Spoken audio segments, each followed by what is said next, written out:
I shared this with you. I'll say it now we're recording too, because I really believe it. I think a lot of times when I'm meeting our founders and our lean companies, they're comfortable talking about their product.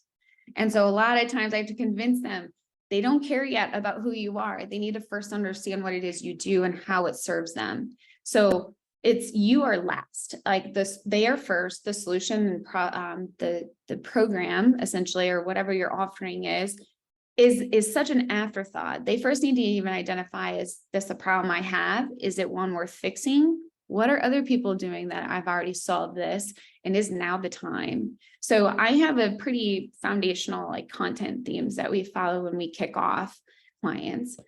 And then the beautiful like strength in what ACAPS is doing is always on the ops and the rev ops side, to where I can say, hey, Steve, this is so cool. 70% of our late stage pipeline actually engaged with these two pieces, these two assets, these two blogs. So, you know, a great one is people in HR. They love to know what their peers are doing. So FOMO pieces, like 3 companies with killer HR compliance technology.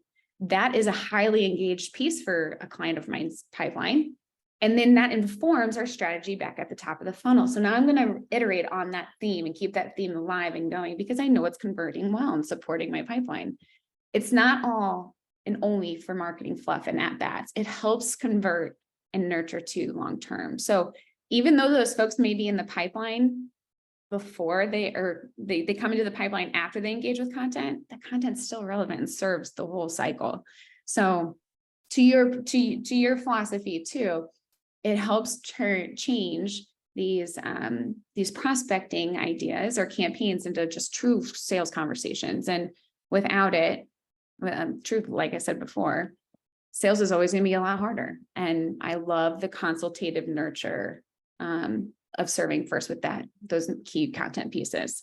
But when you are able to deploy really quick pieces of content, and I'm not talking about scholarly pieces either, Steve, I think we should note on this. I'm talking about like under 5-minute reads, 700 words. It should not be heavy scholarly pieces that take, 3 days or a dedicated hour of sitting time to consume. It needs to be quick, actionable. And of course, those greater pieces have function in other parts of the sales journey, but initially it needs to be very practical and simple.